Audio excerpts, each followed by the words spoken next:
하나님의 말씀 받습니다. 하나님의 말씀 다니엘서 1장 1절로 9절까지의 말씀입니다. 한 절 한 절 교독하시고 마지막 절 한 목소리로 함께합니다. 유다 왕 여호야김이 다스린 지 3년이 되는 해에 바벨론 왕 느부갓네살이 예루살렘에 이르러 성을 에워쌌더니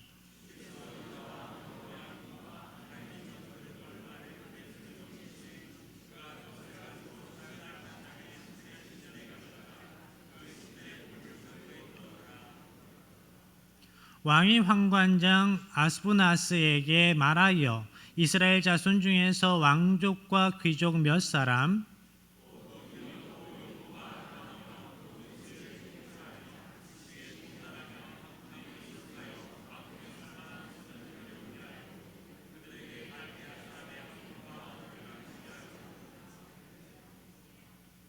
또 왕이 지정하여 그들에게 왕의 음식과 그가 마시는 포도주에서 날마다 쓸 것을 주어 3년을 기르게 하였으니 그 후에 그들은 왕 앞에 서게 될 것이더라.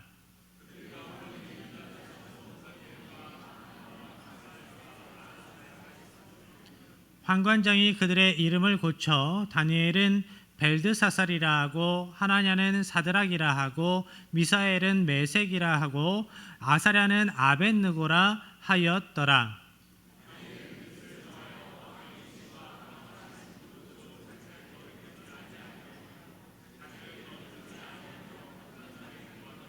함께합니다. 하나님이 다니엘로 하여금 환관장에게 은혜와 긍휼을 얻게 하신지라. 아멘. 바벨론이 남유다를 수차례 공격했습니다. 오늘 본문에 보니까 유다 왕 여호야김 시대에도 바벨론이 쳐들어왔습니다. 성전의 많은 물품들을 약탈해 갔습니다. 그 물품들을 자기들이 섬기는 우상 신전에 모셔두었습니다. 이건 자기들이 믿는 신이 유다 백성들이 믿는 하나님 여호와 하나님보다 강하다라는 것을 드러내 보이는 상징이었습니다. 우리가 믿는 신이 유다 백성들이 믿는 신을 이겼다라는 표현입니다. 거기에 더해서 물건뿐만 아니라 사람들도 끌고 갑니다. 그런데 이때 포로로 끌려간 사람들의 면면을 보면 귀족들과 학식이 있는 엘리트 그룹들이었습니다.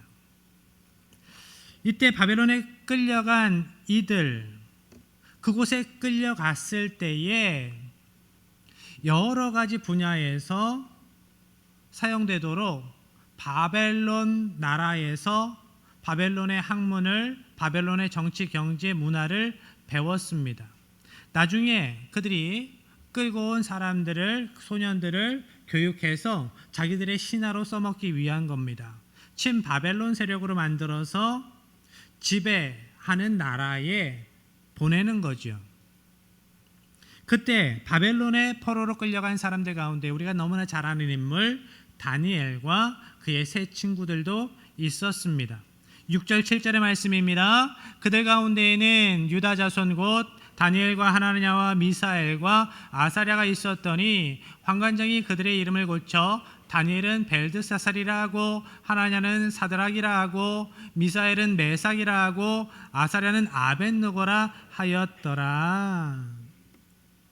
그들이 유다 백성들 가운데에 총명한 소년들을 끌고 가서 한 짓이 뭐냐? 먼저 이름을 바꿉니다. 그들이 창씨 계명을 당했습니다. 원래 이름은 하나냐였고 미사엘이었고 아사랴였는데 그들의 이름이 이제 바벨론식으로 바뀝니다. 사드락, 메삭, 아벳느고로. 하나냐, 여호와는 은혜로우시다라는 뜻이 그 이름 가운데 있습니다. 그런데 바뀐 이름 사드락은 그들이 믿는 우상 중에 달신 야쿠라는 이름이 들어가 있는 이름입니다. 야쿠의 명령, 야쿠의 명령을 따라가는 인생이라는 뜻이 그 가운데에 있는 겁니다. 그리고 메삭의 본명은 미사엘이었습니다. 하나님의 이름이 그 안에 있어요. 하나님 같은 분은 누구인가? 하나님밖에 없다라는 의미가 그 이름에 있었지요.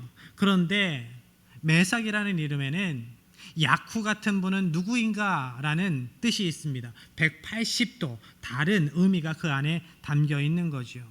아벳느고의 변명은 아사라였습니다. 여호와께서 도우셨다라는 겁니다. 그런데 아벳느고는 바벨론의 신 느고의 종이라는 뜻이 있습니다. 그 발음뿐만 아니라 그 안에 담긴 의미가 완전히 180도 바뀌어 있는 겁니다. 창식의 명을 당한 겁니다. 당했다. 얼마나 고통스러운 일입니까? 선택의 여지 없이 끌려가는 인생, 고통받는 인생, 당하는 인생. 이런 상황에서 뭘 할 수 있었을까?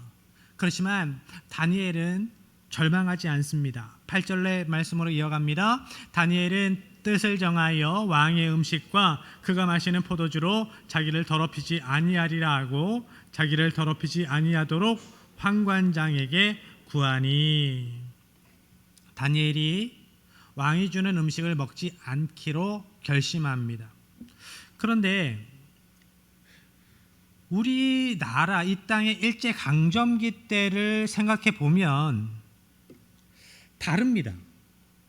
그런 상황에서 우리나라 사람이었다면 왕이 주는 음식은 감사합니다 하고 먹고, 그렇지만 이름은 바꾸지 않으면 안 될까요? 라고 부탁하는 것이 더 자연스럽습니다. 우리나라 사람들이라면 그렇게 했을 것 같은데 반대죠. 다니엘과 세 친구는 그 반대로 반응을 합니다. 왜 그랬을까?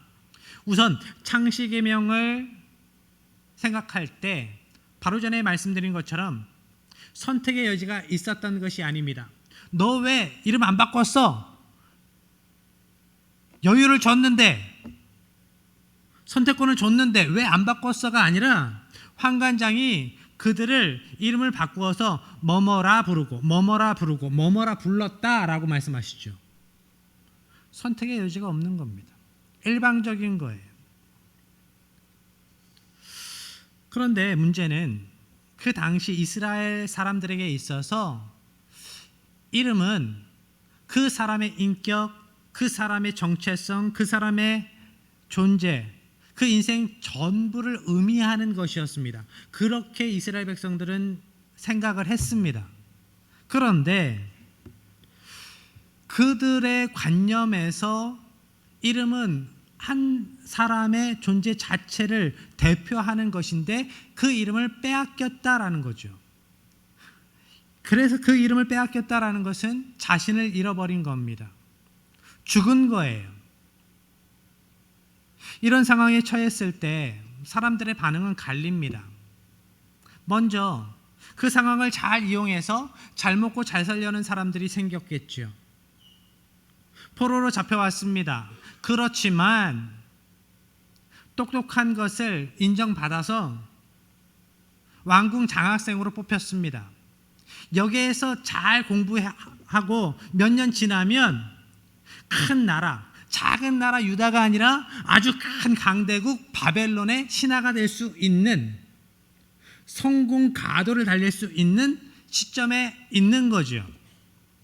그래서 그것을 이용해서, 그 상황을 이용해서 바벨론 관리들에게 잘 보이려고 공부도 열심히 하고 그들이 믿는 종교도 잘 믿는 척이라도 하는 사람들 생겼을 겁니다. 그리고 반면에 또 다른 반응을 예상할 수 있어요. 그런 암울한 현실을 탓하면서 그저 자포자기한 심정으로 하루하루를 살아가는 인생들이 있을 수 있지요. 우리나라 이 땅에서 그러한 인생들이 있어 왔어요. 이런 두 부류의 사람들이 있어 왔습니다. 그렇죠? 그렇지만 다니엘과 다니엘의 세 친구는 그런 기회주의자도 아니었고 인생을 포기하지도 않았습니다. 그들은 그 암울한 상황에서 하나님을 바라봅니다. 자신들이 하나님의 백성임을 자각하고 기억하고 하나님 앞에 바로 서기 위해서 애쓰죠. 자기들의 조상들이 그리고 자기 백성이 유다 백성이 하나님의 말씀을 따르지 않았기 때문에 우상 숭배했기 때문에 그 죄로 인하여서 그 이름을 그 땅을 약탈당했습니다. 그 이름을 빼앗기고 죽었습니다. 그래서 다니엘은 이제 나는 죽었다 생각합니다. 나는 죽었다. 그런데 놀라운 것은 죽었다고 생각하니까 살게 됩니다. 죽었다고 생각하니까 살 길이 보입니다. 내가 이미 죽었기 때문에 이제 죽는 것이 두렵지 않습니다. 바벨론의 포로로 끌려갈 때는, 바벨론의 공격을 받을 때는 죽을까 봐 두려웠는데 이제 이름을 빼앗기고 나서 정체성을 약탈당하고 난 다음에 이제 두렵지 않습니다. 다니엘이 왕의 음식과 포도주를 먹지 않기로 결심했다라는 것은 단순히 고기와 술을 먹지 않기로 결심했다 그 차원이 아닙니다. 왕의 명령을 거부하는 것은 역심을 품는 것이고 쿠데타 세력이 될 수 있다라는 거죠. 쿠데타 세력으로 보여질 수 있는 겁니다. 그러면 포로의 상태에서 즉결 심판감입니다. 환관장이 칼을 빼들고 그 자리에서 죽여도 누가 말하지 못할 상황입니다. 죽음이에요. 똑똑한 다니엘이 그것을 몰랐을 리 없습니다. 그런데 왜 이런 결심을, 왜 이런 죽을 각오를 했을까? 유대인들은 모세를 통해서 주신 하나님의 법, 그 가운데 정결법을 귀히 여기며 열심히 지켰지요. 그 법에 따라서 동물을 도축하지 않으면 그런 고기는 먹지 않았습니다. 게다가 정결법에 보면 먹을 수 있는 동물이 있고 먹지 말아야 할 동물들이 있어요. 정결한 동물, 부정한 동물이 있습니다. 그런데 바벨론 사람들은 그런 기준이 없거든요. 그래서 다 잡아먹고 자기들 마음대로 도축하고 그렇다라는 거죠. 그래서 이방인들이 주는 고기를 먹지 않겠다 결심한 겁니다. 그리고 그 당시 바벨론 왕이 먹고 마시던 음식, 그 고기와 포도주는 그들이 믿는 신에게 바쳐진 음식들이었어요. 바벨론 왕은 그 음식과 포도주를 자신과 자신의 신하들이 나누어 먹음으로써 자신들이 믿는 신이 자기들을 보호해 준다고, 자기들을 하나 되게 하고 자기들에게 힘 준다고 믿었습니다. 그러한 그네들의 신앙 체계를 다니엘이 알았기 때문에 그것을 먹지 않겠다고 결심하는 겁니다. 하나님께서 더럽게 여기시는 것을 먹지 않겠습니다. 하나님께서 역겨워하시는 짓을, 우상 숭배의 죄를 짓지 않겠습니다. 그래서 다니엘과 세 친구는 환관장에게 요청합니다. 우리가 고기를, 그 포도주를 먹지 않게 해주세요. 이 결단은 바벨론에서 출세할 수 있는 길을 포기하는 겁니다. 누가 빼앗는 것이 아니라 자진해서 믿음의 결단으로 그 출세의 길을 포기하는 겁니다. 거기에서 더 나아가서 죽음을 각오하는 결단인 겁니다. 하나님의 말씀을 저버리고 우상 숭배의 죄를 저질렀기 때문에 유다가 망하고 포로로 끌려왔습니다. 이름을 빼앗기고 죽었습니다. 그렇지만 다니엘은 결심하는 겁니다. 그래, 이미 나라를 빼앗겼고 이미 이름을 빼앗겼는데 이미 죽었는데 다시 한번 그놈들의 칼에 죽은들 달라질 게 뭐냐? 그들의 칼에 또 죽더라도 이제 하나님의 말씀을 지켜 살아가다 죽자. 이것이 다니엘과 세 친구들의 믿음의 결단이었던 겁니다. 그들이 뜻을 정했다라는 것은 하나님의 말씀대로 살겠다, 하나님의 말씀대로 살다가 죽어야 된다면 기꺼이 죽겠다라는 믿음의 결단이었습니다. 하나님은 다니엘과 세 친구들의 이러한 믿음의 결단을 기쁘게 보셨습니다. 그래서 다니엘이 믿음의 결단으로 살아갈 수 있도록 도우셨습니다. 9절의 말씀입니다. 하나님이 다니엘로 하여금 환관장에게 은혜와 긍휼을 얻게 하신지라. 아멘. 성경은 환관장이 다니엘과 세 친구에게 은혜와 긍휼을 베풀었다라고 이야기하지 않습니다. 하나님이 하셨다. 하나님이 하신지라. 하나님이 환관장의 마음을 주장하셔서 은혜와 긍휼을 베푸셨다. 겉으로 보면 하나님이 아니라 환관장이 베푼 은혜이고 환관장이 베푼 긍휼처럼 보이는데, 그를 주장하셔서 하나님께서 그 은혜와 그 긍휼을 베푸셨다 말씀합니다. 하나님께서는 이렇게 예상 외의 인물을 통해서도 하나님의 은혜와 긍휼을 하나님의 백성들에게 부어주십니다. 우리는 여기에서 하나님이 환관장을 통해서 다니엘과 세 친구들에게 베푸신 은혜와 긍휼이 무엇인지를 알아야 합니다. 보통 하나님의 은혜 생각하면 그 하나님의 은혜 가운데 하나님의 사랑, 하나님의 긍휼도 포함해서 이야기를 해요. 그런데 오늘 본문의 말씀에는 은혜와 긍휼을 나누어서 이야기를 하고 있지요. 여기에서 이야기하는 하나님의 은혜, 그것은 우리가 잘 아는 히브리어 중에 헤세드라는 단어가 있어요. 헤세드, 그겁니다. 이 헤세드라고 하는 하나님의 은혜는 관계에 기초한 은혜예요. 하나님과의 관계, 언약 관계에 기초한 은혜입니다. 결혼 서약 같은 거지요. 결혼했어요. 이제 아내는 남편에게 순종하고 남편은 아내를 목숨 걸고 사랑해야 된다.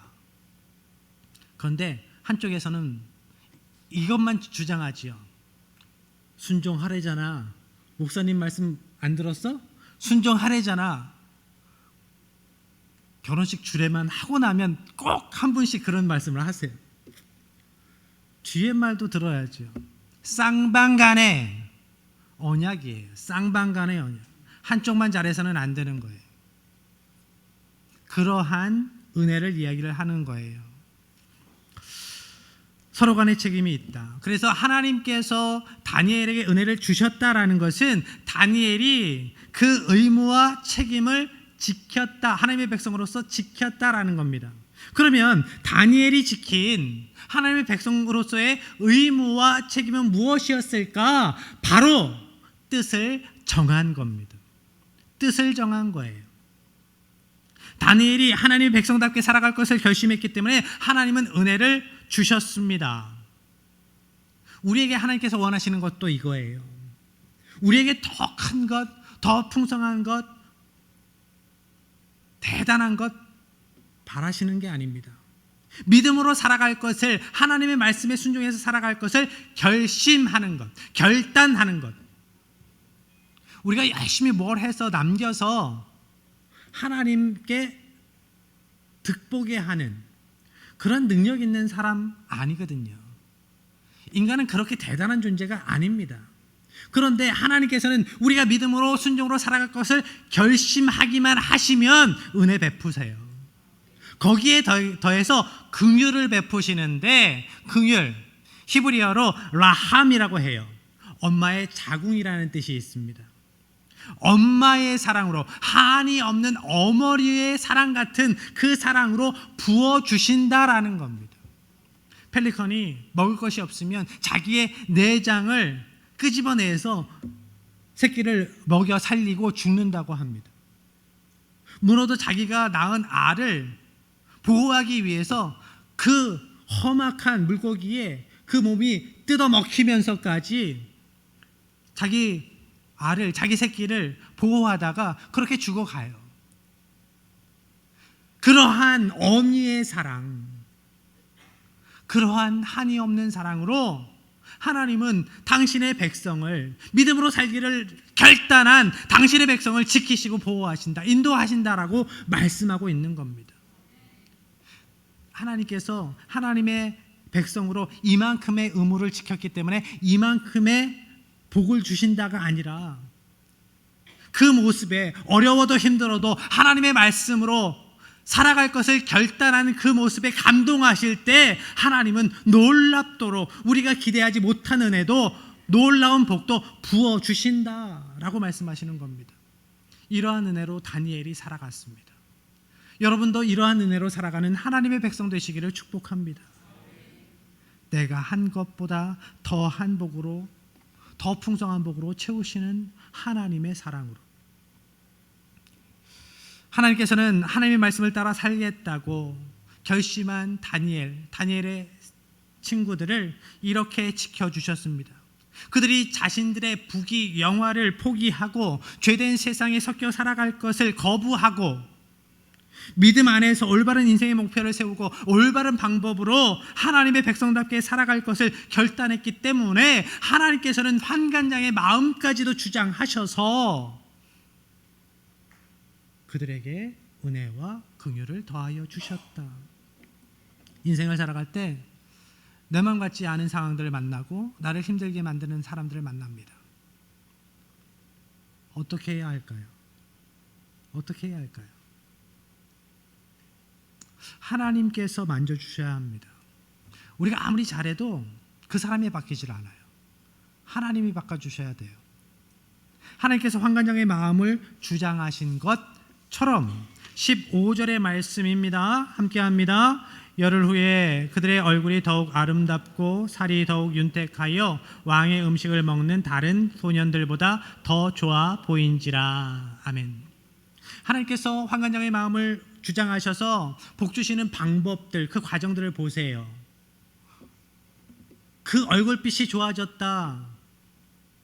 제가 오래전에 건강 세미나를 교회에서 하는데 이런 이야기를 들었습니다. 채식하셔야 돼요. 이 말씀을 근거 삼아서 채식하셔야 돼요. 얼굴이 누렇게 떴어요, 권사님. 고기 많이 드시지요? 이런 이야기를 하세요. 아니에요. 그 얘기 아니거든요. 하나님께서 하나님의 백성을 세워주시는데 환관장이 보기에 참 좋아요. 참 좋아요. 다니엘의 얼굴빛도 좋게 만드셔서 그 은혜와 복을 부어주시는데 보기에 참 좋아요. 하나님의 마음을 부어주시는 겁니다. 하나님께서 이 세상 만물을 창조하시고 또한 인간을 창조하셨을 때 보기에 참 좋다 하셨거든요. 살다 보면 주는 거 없이 미운 사람이 있어요. 저만 그래요? 받은 거 없이, 주는 거 없이 미운 사람이 있고 받은 거 없이 그냥 막 좋은 사람이 있어요. 그 사람은 막 퍼주고 싶어. 그 사람이 나한테 뭐 좋은 거 준 적도 한 번도 없는데, 껌 한 조각을 준 적도 없는데 그 사람한테는 막 퍼주고 싶어. 그런 사람이 있어요. 왜 그래요? 나도 몰라요. 왜 그런지 내 마음을 나도 몰라요. 하나님께서 우리의 마음을 주장하실 때 선한 마음이 들어와요. 하나님의 마음이 들어와요. 때로 사단이 우리의 마음에 침투해서 나쁜 짓도 하지만 하나님께서 우리의 마음을 주장하셔서 하나님의 백성들을 세우시고 동역하시는 일들이 있어요. 심지어 예수 믿지 않는 죄악 가운데 살아가는 사람들의 마음도 주장하셔서 일하세요.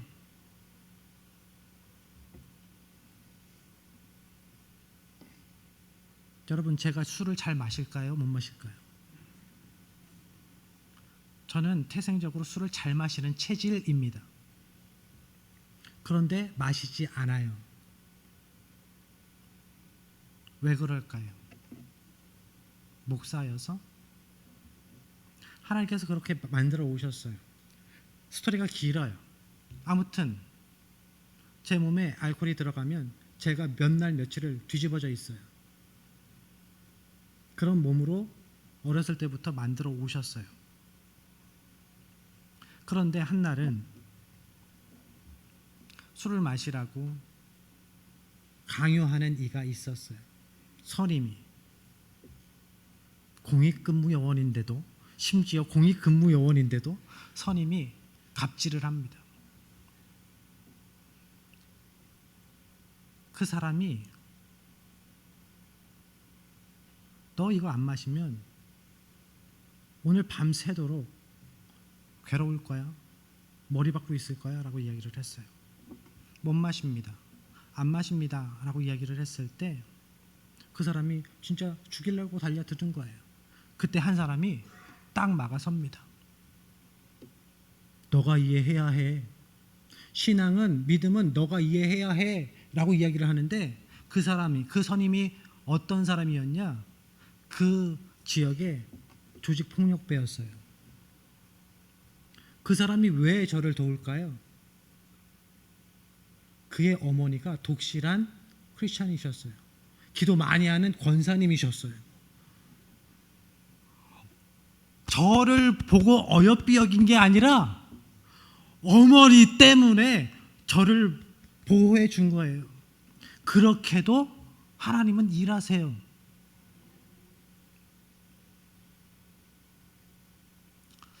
우리가 열심히 한다고 나만 잘한다고 잘 살 수 있는 것이 인생이 아니지 않습니까? 그렇기 때문에 우리는 무릎 꿇어야 해요.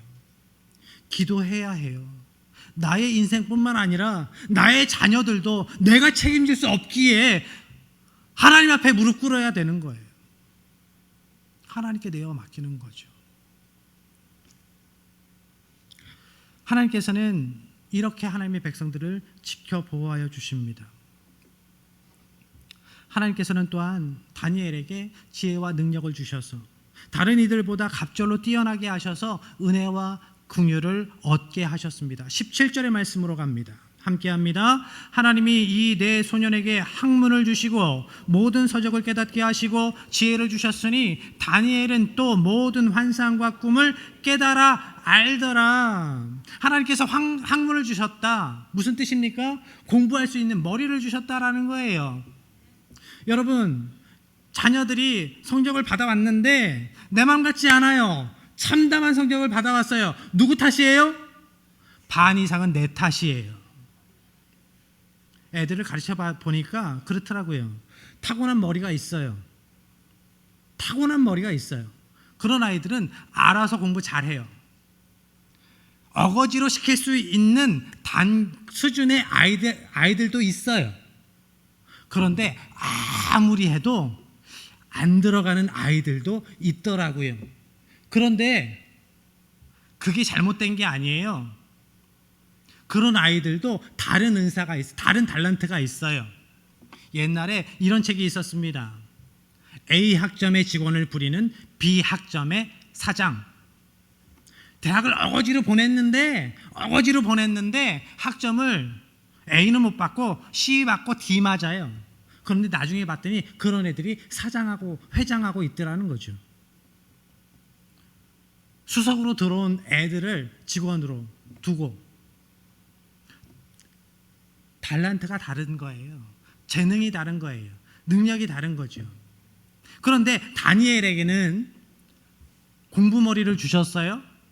그런데 공부만 잘하는 게 아니라 그것을 실생활에서 업무 능력으로 활용할 수 있는 지혜를, 능력까지 주셨어요. 그래서 그들을 인정받게 하셨어요. 그들을 높여주셨어요. 여러분, 직장에서 인정받는 사람들은 어떤 사람들입니까? 잘생기면 인정받던가요? 예쁘기만 하면 인정받던가요?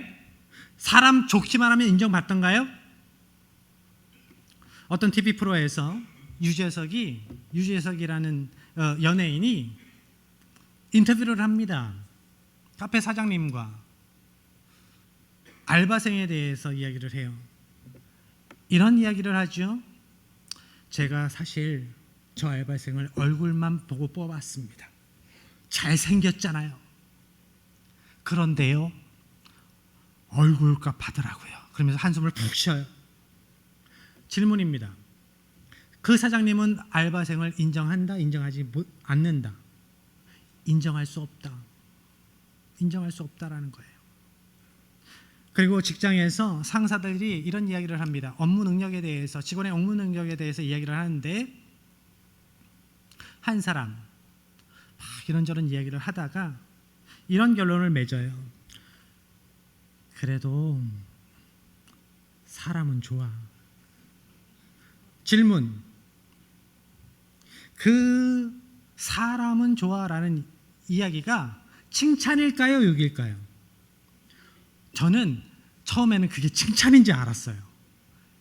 잘 구분이 안 되더라고요. 그런데 사람에 대해서 안 좋은 말을 하기 싫어하는 충청도 양반들이 나의 답답한 마음을 억누르면서 하는 이야기가 그래도 사람은 좋아. 인정할 수 없다는 거예요. 그 업무에 맞는 지혜도 능력도 있어야 된다는 거죠. 하나님께서는 얼굴빛도 좋게 만들어 주시고 지혜와 능력도 주셔서 감당할 만한 힘을 주셔서 다니엘과 세 친구를 높여 주셨습니다. 여러분이 여러분의 자녀손들이 이러한 인생으로 살아가시길 축복합니다. 하나님께서는 당신의 백성들에게 은혜와 긍휼을 얻게 하시려고 좋은 얼굴빛도 주시고요, 지혜도 주시고요, 능력도 주시고요, 공부할 머리, 일할 머리도 주십니다. 그래서 우리가 좋은 얼굴빛으로만이 아니라 하나님께서 주신 달란트로 열심히 성실히 애써서 살아가야 하는 이유가 여기 있는 거예요. 하나님께서 우리에게 달란트를 주신 이유, 은혜와 지혜를 부어주신 이유, 능력을 주신 이유가 여기 있기 때문이에요. 우리에게 은혜와 긍휼을 부어주시기 위함입니다. 그렇기 때문에 우리는 다니엘처럼 하나님의 말씀을 따라 살아갈 것을 결심해야 해요. 믿음으로 결단해야 합니다. 하나님께서 주신 지혜와 능력으로 하루하루 믿음으로 살아낼 것을 결심해야 합니다. 우리가 그렇게 살아갈 때 하나님께서는 우리의 삶 가운데에 새로운 은혜를 부어주시고 놀랍도록 풍성한 긍휼을 채워주실 겁니다. 바라기는 여러분의 매일의 삶 가운데에, 여러분의 가정과 여러분의 삶의 모든 지경 가운데에 이러한 하나님의 은혜와 긍휼에 대한 간증이 넘쳐나기를 주님의 이름으로 간절히 축복합니다. 이 시간 하나님의 은혜와 긍휼을 기대하면서 주의 인자는 끝이 없습니다. 주의 인자를 구합니다. 찬양하고 기도합니다.